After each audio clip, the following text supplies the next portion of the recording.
मित्रों, मैं विवेक और आज जो है हम लोग बात करेंगे आर्थराइटिस के ऊपर। इसके पहले भी हम लोगों ने आर्थराइटिस के ऊपर बात किया है।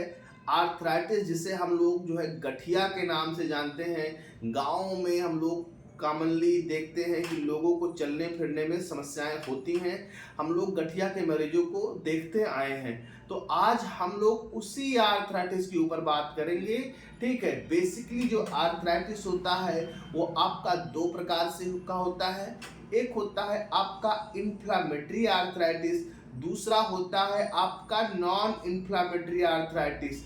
जो आपका इन्फ्लामेटरी आर्थराइटिस होता है ये जन्मजात होता है, ये जेनेटिक होता है। जैसे एग्जाम्पल आप ले सकते हैं रूमेटॉइड आर्थराइटिस।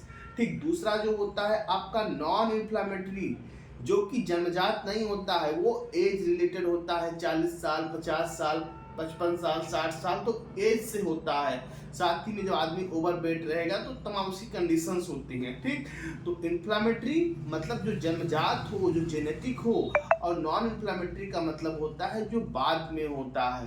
ठीक है, अब हम लोगों ने जो है गठिया की समस्याओं को देखा है। तो आज हम लोग गठिया के लिए कौन से टेस्ट हैं जिसके माध्यम से हम लोग गठिया का पता लगाते हैं।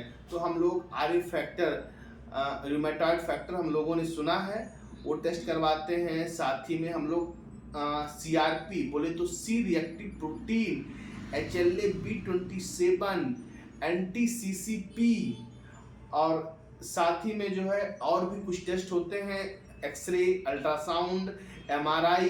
इन सब के माध्यम से हम लोग गठिया रोगों का पता लगा पाते हैं। ठीक है, जो CRP होता है वो आपके इन्फेक्शन को बताता है कि इन्फेक्शन है कि नहीं। आर फैक्टर होता है, CRP होता है, HLA-B27 होता है, anti-CCP होता है, एंटी न्यूक्लियर एंटीबॉडी। ये भी बहुत ही इंपॉर्टेंट टेस्ट होता है गठिया रोगों को जानने के लिए। और गठिया कई प्रकार की होती है, सैकड़ों टाइप्स की गठिया की समस्याएं होती हैं। तो हम लोग इन टेस्टों के माध्यम से गठिया रोगों को इजीली डायग्नोज कर सकते हैं।